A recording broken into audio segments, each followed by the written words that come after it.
Right, so hello and welcome back to Books and Things, and welcome to another video. And today I'm here to tell you about the books that I read in March.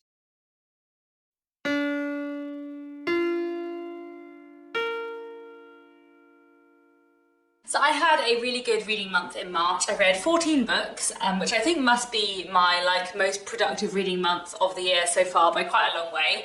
And I read a lot of great things. One of the reasons why I did read a lot was because I had a reading day where I read lots of books in one day. I'll leave that vlog down below, but I'll talk about those books here today as well. And we'll start off as always with the classics. So this month for the Mega Dickens read-along, I reread The Old Curiosity Shop by Charles Dickens. I didn't actually read this physical edition. I listened to the audiobook narrated by Jessie Buckley, which was really good. I really enjoyed it.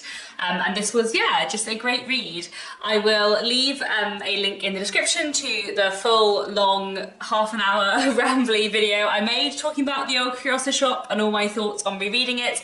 But yeah, I really enjoyed reading this one. So I read this for the Mega Dickens read-along, which, if you don't know, is a 2-year read-along taking place at the moment where we're reading all of Charles Dickens's novels in publication order. I'm having so much fun hosting the Mega Dickens read-along and reading lots of Dickens with people. So The Old Curiosity Shop tells the story of a young girl called Nell, who's 13 or 14 years old. She lives with her grandfather, and for various reasons they end up running away from the Old Curiosity Shop that he runs, and kind of travelling around England in search of a home. And we're following them, and we're also following various characters who they leave behind in London, and all of the kind of strange things that link these characters together. It was a really interesting one to reread because The Old Curiosity Shop used to be one of my favourite Dickens books when I was a teenager, but I hadn't actually read it for about 12 years, so rereading it was really nice because there were bits of it that I felt I knew well, and other bits that I had completely forgotten, and it was just a real joy to read. I love Dickens so much. I don't think The Old Curiosity Shop is his best. I feel like the plotting is not quite as strong as I remembered, but some of the characters are amazing, and it was just so much fun. The character of Kit is just wonderful. Richard Swiveller, the Marchioness,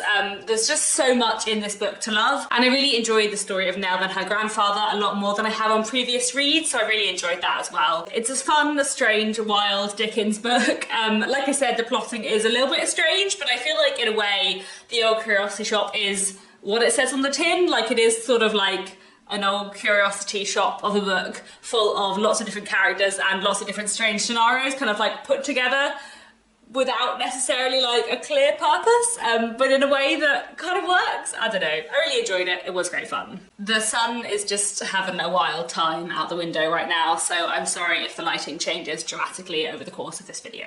Another Victorian book that I read in March was A Rogue's Life by Wilkie Collins. This was another book that I listened to on audiobook. To be honest, I didn't pick my next Wilkie Collins read very carefully. I mostly just went for this one because it was quite short and it was included in my Audible membership. Wilkie Collins, as I have said before, is a Victorian author who I have a bit of a hit and miss relationship with. I've read quite a lot of his books now, and some of them I love and some of them I don't love at all. I'll leave down below a video I did a while back kind of talking about Wilkie Collins as an author as a whole.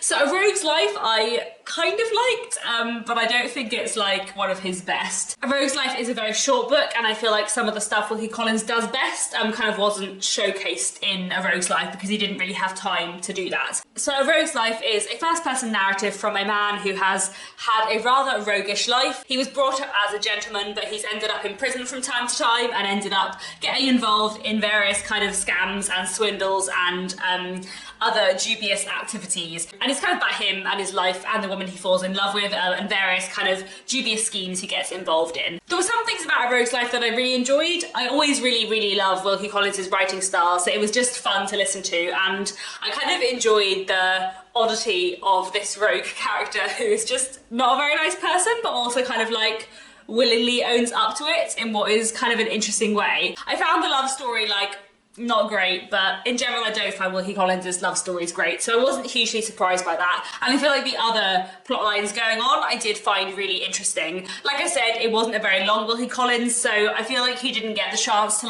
showcase all the stuff he does really well, but there were some aspects and some sequences that I really enjoyed. It kind of reminded me actually of Basil by Wilkie Collins, and in fact the love story has a very similar setup where the protagonist sees a beautiful woman in the street and follows her, and then discovers that she has some like secret which is going to like impede their being together. Both Basil and A Rogue's Life have that same setup, but like in Basil, you were clearly supposed to like Basil and I just hated him. Whereas in The Rogue's Life, the main character, Frank, like, he's obviously supposed not to be a good person, and so I kind of enjoyed that more than in Basil, where I feel like I was meant to like Basil. And the other book it reminded me of, actually, was Barry Lyndon by William Makepeace Thackeray, which is another Victorian novel, though set before the Victorian period, kind of about, like, a roguish character. But I enjoyed A Rogue's Life much more than Barry Lyndon, because I found Barry Lyndon a little bit dull, where A Rogue's Life I didn't at all. Basically, I did quite enjoy it, but there are definitely better Wilkie Collinses out there, and yeah, I'll read more by Wilkie Collins in the future. At some point I will get through all of his books, I'm sure. Moving on to a couple of 20th century classics. This month I read Romance in Marseille by Claude McKay, which I really enjoyed. So this was a book which was written, I believe, in the 1930s, but it wasn't actually published until a couple of years ago, because it was one of Claude McKay's kind of books that like just never got published. One of the reasons why I ended up coming across this book is because one of my goals this year, my international classics goal, where I pick out a few different countries that I want to read classics from, one of the countries I picked this year is Jamaica, and Claude McKay was a writer from Jamaica. However, Claude McKay did move to the US like in his 20s, I believe, and is also sometimes considered an American or like Harlem Renaissance writer, and Romance in Marseille is set in Marseille in France, and the main character is from an unnamed country in Africa. So, you know, this was a fairly international book in many ways, and not really necessarily a sensible book to read for my first Jamaican classic this year, but, you know, anyway, I'll read some books which are set in Jamaica later this year. But yeah, I really enjoyed Romance in Marseille. So this book tells the story of a man called Lafala. He's from, as I said, somewhere in Africa, and he has been living in France, but at the very beginning of the book, we know that he is stowed away on a ship to America, but while on the ship he was found stowing away, and as punishment he was locked in like the privies and ended up getting frostbite. And we know from the beginning of the book that he's had to have a double amputation because of his frostbite. At the same time as this, he also finds out that he is going to be shipped back to Marseille because he doesn't have any right to be in the US, but also that he can claim compensation for the injury done to him. So he ends up going back to Marseille with a kind of new life where he now has a disability, but also he has a lot more money than he had before, and the book kind of looks at how that affects him and his relationship with a particular woman. There was a lot that I really enjoyed about this. It was a really interesting book. I feel like it would be a really interesting one to study because there was just so much going on in here, and so much that was fascinating. The characterization was really interesting, and the ending I thought was really powerful, and there was some some fantastic characters and some fantastic moments in this. It's a really interesting book, and yeah, one I'd highly recommend. Then I also read The Lottery and Other Stories by Shirley Jackson. So earlier in March I made a video about my like soon-to-be favourite authors, I suppose, and one of the authors I mentioned was Shirley Jackson, and everyone was telling me to read The Lottery, and then like a few days later I went into a bookshop and I saw this edition, so I thought I would get it and read some more Shirley Jackson. So this collection contains quite a lot of short stories, including The Lottery. There are, I don't know, 10 to 15 short stories in here, and they're all quite weird. They're sort of uncanny short stories, I suppose. A lot of them start off feeling like they're realist, and then by the end something weird and possibly violent is happening, and a lot of them kind of look at I guess sort of like suburban housewives in mid-20th century America and the sort of like undercurrents of violence and weirdness running under their lives. I thought these stories were absolutely fantastic, but also deeply unsettling. And it was actually quite interesting to read them because a year or two ago I read a short story by Flannery O'Connor, A Good Man is Hard to Find, which I really didn't like because I just thought it was really weird. But actually I feel like maybe if I had read that after reading the Shirley Jackson short stories, I feel like I would have understood that short story more, because I feel like they kind of exist in the same genre. And it's quite a weird genre, but I actually really liked it here. I don't know. Anyway, I really enjoyed The Lottery by Shirley Jackson. Fantastic stories, and yes, deeply unsettling, but very, very good. Moving on to some modern books, I have some historical fiction to talk about. So one book I read in March was I Am Not Your Eve by Devika Ponambalam. This is a book that's on the long list for the Walter Scott Prize for Historical Fiction. I did talk about this book in a reading vlog earlier in the month, so I won't talk about it too much here. But this book is set in late 19th century Tahiti and follows a young girl who is the kind of child bride of a French painter who's living in Tahiti. And the book kind of follows her perspective, the perspective of the painter's daughter back in France, and various kind of like myths and legend that weave into the book. It's a very, very interesting book, very, very hard-hitting. There are quite a lot of scenes of sort of like sexual violence, so that's kind of worth being aware of going into this book. And I did find it quite a tough read, but it was a really interesting one too, and I'm glad I've read it. And yeah, I'll be interested to see what's on the Walter Scott Prize shortlist when it comes out. I think it's supposed to come out pretty soon. Maybe it will be already out by the time this video goes up, and I'm excited to see what gets onto the shortlist. I also read For Thy Great Pain Have Mercy on My Little Pain by Victoria Mackenzie. This is a debut novel that's come out earlier in 2023, and this book is set in, I think, 15th century England. Yes, 15th century, and it follows two women, Marjorie Kempt and Julian of Norwich, both of whom were real historical figures, and it basically just looks at their lives and a potential meeting between them. I really liked this. It's very short, and it mostly just looks at the two lives of these women and kind of their meandering thoughts on religion and family and womanhood and motherhood, but there was just something about it that I really, really enjoyed, and the connection between the two women was so interesting and the writing was so beautiful. So yes, I'd highly recommend this one, especially if you like historical fiction. Then I also read The Walled Garden by Sarah Hardy. This is another 2023 debut historical novel. I've got a proof copy here, but it did come out in March a couple of weeks ago, and again, I have spoken about this in a vlog earlier in the month, so I won't talk about it too much here, but I really, really love this one. This book is a kind of aftermath novel set in the kind of year after the Second World War has ended. It follows various characters who live in the same village, all of whom have been affected by the Second World War in different ways, and all of whom have kind of been changed by it. And we're chiefly focusing on a woman called Alice, who is kind of the squire's wife, and her husband has come back from the war just a completely different person. She almost doesn't feel like she knows him at all anymore. And the book is partly about her, partly about him, partly about another couple within the village, and partly about a new vicar who has come to town. And it's just beautiful and really, really powerful, and I loved it a lot. I thought it was fantastic, and the ending was really strong, and yeah, I just highly, highly recommend it. It looks just fantastically at, I guess, the aftermath of trauma, so well worth a read. Then I also read Theatre of Marvels by Leanne Dillsworth, which I really loved.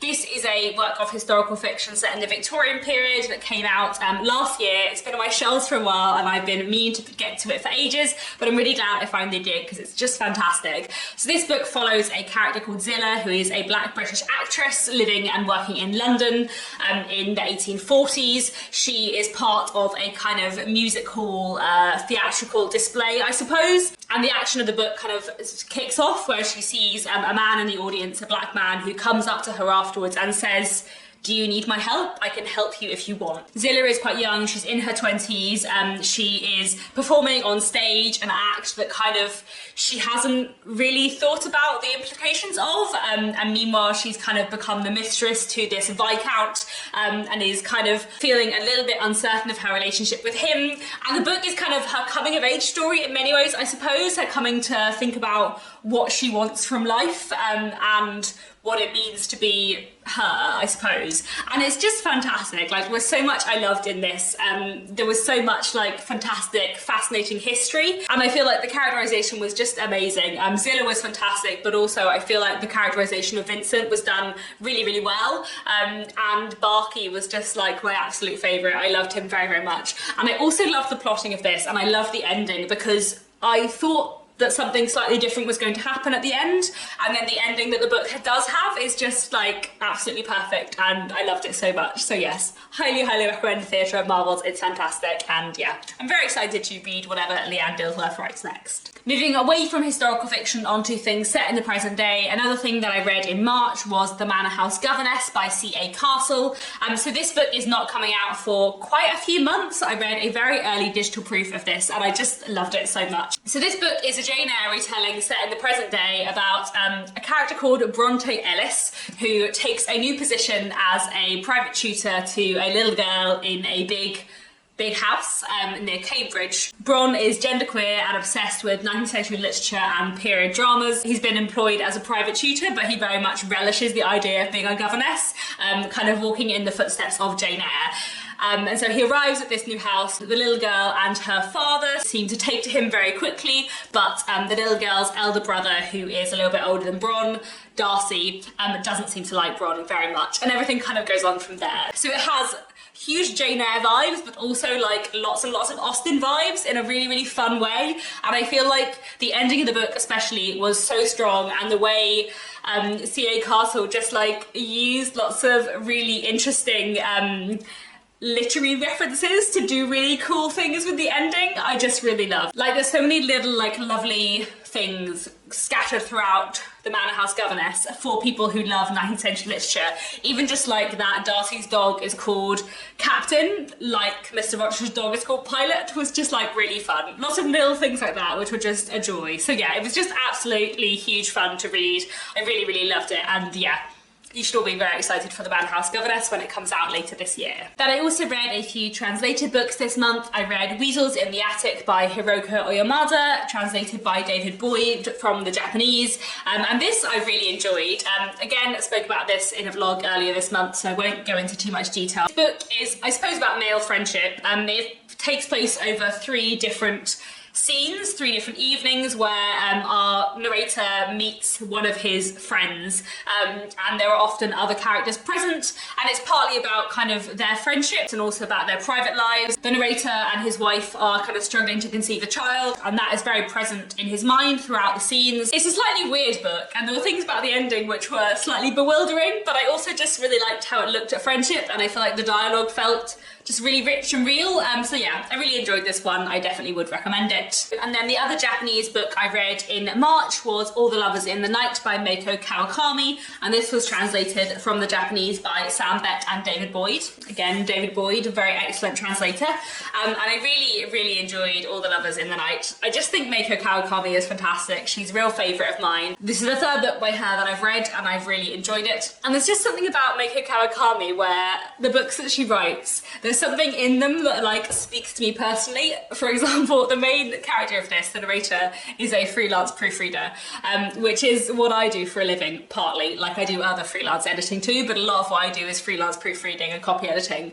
And the way she talks about proofreading in this book makes it sound like it is copy editing and proofreading. Maybe like the editorial process and stages are different in Japan, I don't know. But anyway, this book is about a woman who is a freelance proofreader, and she lives a very like isolated, lonely life, where the only person she really speaks to is the person who gives her work. And that's kind of her only friend, and even then she's not really certain whether this person is her friend. She takes pride in her work, but she is struggling and sort of beginning to realise that she isn't happy, when one day she has a kind of chance encounter with a man, and they sort of develop a kind of uneasy friendship, I suppose, and everything goes on from there. And it is mostly a book about loneliness, in a really powerful, moving way. Like, I feel like anyone picking up this book will get a lot out of that aspect of it. But I will say that I love the fact that the main character was a proofreader, and there was lots of discussion of like the value that someone can find in like fixing mistakes and making things good, but also like how no book could ever be perfect and how that's slightly upsetting, which I just really, really loved as a freelance proofreader. So some of the bits about the kind of like editorial process and working in that kind of area, I just like found spoke to me very much, so I really enjoyed them. Even though I feel like that's not the main thing that most people would take away from this book, it is something I really enjoyed. And anyway, in general, I just really love this. Yeah, I think it's fantastic. Really like Meiko Kawakami a lot, and All the Lovers in the Night was great. Then I also read Thirsty Sea by Erica Liu, and this was translated from the Italian by Clarissa Botsford. And this was another book that I really enjoyed. Again, I spoke about this in a vlog earlier this month, but this book is basically set over one day and looks at this woman who is kind of dealing with the death of her sister many, many, many years before, when she was a young child, and she has kind of always been told by everyone around her that it's not her fault, in a way that makes her feel that everyone kind of thinks it was, and this has kind of meant that she has struggled with it throughout her life. And this book kind of takes place over 24 hours on the anniversary of her sister's death, following her relationship with her boyfriend, with her mother, with herself in many ways, with her job, with friendships she's had in the past. And it's really about kind of her internal psychological struggles, I suppose, but it's just fantastic. Like, well, something about this that I really, really loved. It's really powerfully written. It's really kind of intense. Like, I read this all in one sitting, and I'm so glad I did, because I feel like it's the kind of book that works so well in one sitting. It has that kind of emotional intensity to it. And I thought the ending was really interesting, and yeah, I just thought it was fantastic, and I'd highly recommend it. Then I also read 2 poetry collections in March. One was The Remedies by Catherine Towers. I read another poetry collection by Catherine Towers called Oak last year, which I really enjoyed, so I picked this up recently and I really, really liked it. Like Oak, a lot of the poems in here are nature poems, but they're really beautiful and lyrical and nicely done. The middle section of this book especially, which is the kind of remedy section, I really enjoyed. Basically it takes various herbs and flowers and plants that were in the past considered to be cures for particular ailments, and then Catherine Towers kind of writes a poem from the perspective of that plant as though it were suffering from the thing it was supposed to be an ailment for, which is really random but just kind of delightful, so I really enjoyed this. And then I also read this little poetry pamphlet which is called Painting the Mersey in 17 Canvases by Maria Isakova Bennett. And this pamphlet is basically 17 poems about the Mersey and Liverpool, which I really enjoyed because I know Liverpool fairly well, and the last poem especially I just thought was really, really beautiful. I just really enjoyed these poems. They were sort of lyrical and lovely and really kind of created the feeling of setting really well. So yeah, I really enjoyed this too. Finally, I wanted to talk about something else which I have been listening to over kind of January, February and March, which is a fiction podcast, I suppose, by which I don't mean a podcast about fiction, I mean a fictional podcast. Does that make any sense? What should I call it? Anyway, I've been listening to something called the Magnus Archives, which is basically a horror podcast, where each episode is, I guess, a sort of horror / paranormal short story, but there is a kind of like overarching narrative, I think, coming in at the point where I am, kind of like 2/3 of the way through the first series. So the Magnus Archives started quite a few years ago now, and there are quite a lot of series. My husband Nick listened to it quite a while ago, and now we're kind of listening to them together, him for the second time, me for the first time, and they're just really, really good. Like, they're just fantastic short stories that are really well written and really well performed, and I just really, really enjoy it. So I thought I would mention it because it is, as I said, fiction, though it is a podcast, not like an audiobook technically, but I think it will appeal to lots of people, and it's just, yeah, really good and like creepy in the right way, because as I said, it is effectively a horror podcast, and I'm not someone who usually thinks I'm into horror at all, but there's something about the Magnus Archives that is like just the right level of horror, where it is creepy and occasionally icky, but most of the time it is just a bit sinister and spooky, but also, like, because the episodes are mostly only like half an hour, it's never too intense, and it's got a really good format to it that works really well. The voice actor, who is also the writer, I believe, has like a fantastic voice. So I thought I'd mention that in this video too, as I have been really enjoying listening to the Magnus Archives for the last couple of months, and definitely something that I recommend. So there we have it. Those are all the books that I read in the month of March. It was a pretty big reading month, so I'm sorry if this video has been very long, but thanks for sticking around. Do let me know down in the comments what you read in March, what was your favourite book of the month. That's all for now, and I'll be back very soon with another bookish video.